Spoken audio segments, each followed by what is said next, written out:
따뜻한 교회 성도 여러분 반갑습니다. 오늘도 좋은 아침입니다. 하나님께서 오늘 여러분 삶 가운데 함께 하시고 또 인도해 주시고 은혜 베풀어 주시기를 간절히 기도하고 소망하겠습니다. 오늘 우리에게 주신 하나님의 말씀은 사도행전 7장 54절부터 60절까지의 말씀입니다. 우리 같이 한번 읽도록 하겠습니다. 그들이 이 말을 듣고 마음에 찔려 그를 향하여 이를 갈거늘 스데반이 성령 충만하여 하늘을 우러러 주목하여 하나님의 영광과 및 예수께서 하나님 우편에 서신 것을 보고 말하되 보라 하늘이 열리고 인자가 하나님 우편에 서신 것을 보노라 한데 그들이 큰 소리를 지르며 귀를 막고 일제히 그에게 달려들어 성 밖으로 내치고 돌로 칠세 증인들이 옷을 벗어 사울이라 하는 청년의 발 앞에 두니라. 그들이 돌로 스데반을 치니 스데반이 부르짖어 이르되 주 예수여 내 영혼을 받으시옵소서 하고 무릎을 꿇고 크게 불러 이르되 주여 이 죄를 그들에게 돌리지 마옵소서. 이 말을 하고 자니라. 아멘. 우리는 계속해서 스데반의 설교 내용을 보고 있습니다. 오늘 말씀에 보면 이 스데반이 사람들 앞에서 하나님의 복음 그리고 하나님의 역사를 전하고 예수님이 누구신지를 또 이야기하고 있습니다. 그런데 이 복음을 듣고 있던 사람들이 마음에 찔려서 그때부터 이 스데반이 하는 얘기 또 스데반을 싫어했습니다. 말씀해 보니까 이를 갈았다라고 이야기하고 있습니다. 그리고 나서 스데반이 예수님을 또 증언하죠. 하나님 우편에 앉아 계신 예수님을 바라본다 라고 이렇게 얘기했더니 사람들이 스데반을 데리고 가서 돌로 쳐 죽입니다. 그리고 스데반은 그 죽음의 순간 가운데서도 하나님께 기도하죠. 저들의 죄를 저들에게 돌리지 말아달라고 말입니다. 그리고 스데반은 순교하게 됩니다.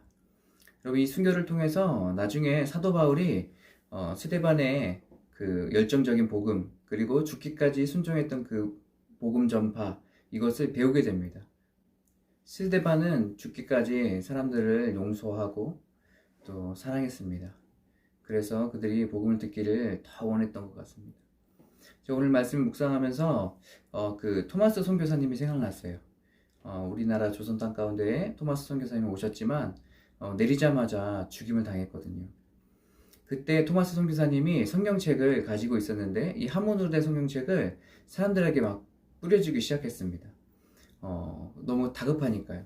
그래서 자기가 죽기 직전에 채치량이란 12살 난 군인이 있었는데 그 아이가 3권의 성경책을 받게 됩니다. 그리고 나서 이 3권의 성경책을 받고 자기가 갖고 있기 좀 두려워서 박영식이라는 사람에게 줍니다. 근데 이 박영식이라는 사람이 그걸 불태워야 되는데 종이가 너무 아까운 거예요. 그래서 이 종이를 가지고 뜯어가지고 자기 집에 벽지로 사용했습니다. 성경책 3권을 다 뜯어가지고 벽에 붙인 거예요. 그리고 나서 시간이 좀 흘러서 이 최치량이라는 사람이 박영식의 집을 인수합니다. 그리고 나서 그것을 여관으로 운영하게 됩니다. 그때 한국의 선교사님으로 오셨던 분들이 그 여관에 묵게 되고 너무 놀라운 거예요. 여관에 들어가자마자 하나님의 말씀 성경이 도배되어 있으니까. 그래서 이 선교사님들이 굉장히 놀랍게 여겼고 그리고 결국은 이 최치량이라는 사람이 복음을 듣게 되고 복음을 알게 되고 예수님을 믿게 됩니다. 그리고 나서 그 도배를 했던 그 여관이 나중에는 평양의 최초 교회가 되죠. 널다리 교회라는 그 교회가 됩니다. 토마스 선교사가 이 땅 가운데 와서 순교를 당했죠. 오자마자 많은 것들을 하지 않았습니다. 성경책 몇 권 나눠준 게 전부거든요. 그리고 죽었습니다. 세상적인 기준으로 바라봤을 때는 이 토마스 선교사는 이 선교에 성공했을까요? 실패했을까요? 아마 많은 사람들이 아무것도 못하고 죽었는데 뭐 성경 몇 권 나눠주고 죽었는데 말도 못해보고 실패했지 라고 이야기할지 모르겠어요.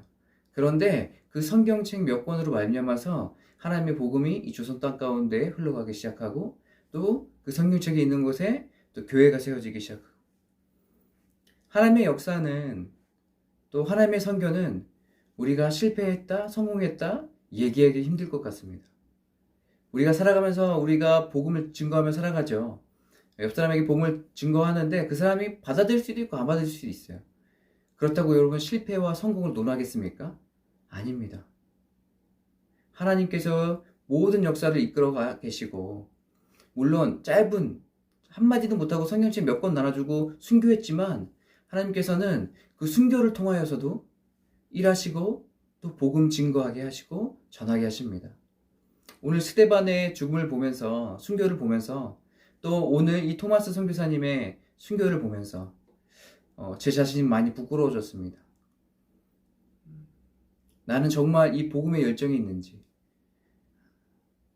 나는 정말 손해보지 않고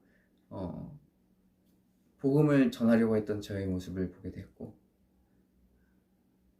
그 무엇보다 복음이 값지고 예수 그리스도 값지다라는 것을 잃어버리고 살진 않았나, 그렇게 생각하게 됐습니다. 여러분은 어떠세요? 여러분도 스데반과 같이, 또 토마스 선교사님과 같이 정말 복음을 최우선으로 여기고, 여러분 삶도 드리고 어렵고 힘들지만 그렇게 복음을 증거하며 살아갈 수 있겠습니까? 쉽진 않겠죠.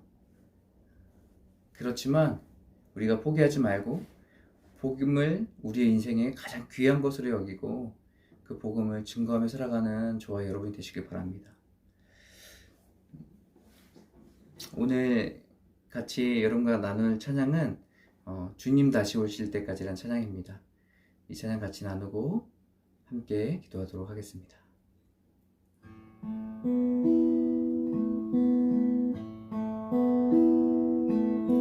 주님 다시 오실 때까지 나는 이 길 가리라. 좁은 문, 좁은 길, 나의 십자가 지고 나의 가는 이 길 끝에서 나는 주님을 보리라. 영광의 내 주님 나를 맞아주시리. 주님 다시 오실 때까지 나는 일어나 달려가리라. 주의 영광 온 땅 덮을 때 나는 일어나 노래하리. 내 사모하는 주님 온 세상 부르시라. 내 사모하는 주님 영광의 왕이시라. 영광의 왕이시라. 영광의 왕이시라.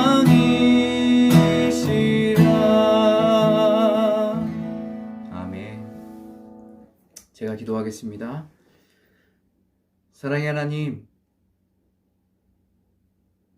스데반이 성령 충만하여서 죽기까지 하나님의 복음을 증거하며 나아갔던 것처럼, 하나님 우리도 복음을 우리의 귀한 것으로 여기고 하나님의 말씀을 증거하고 예수님을 전하는 삶을 살아갈 수 있도록 인도해 주시옵소서.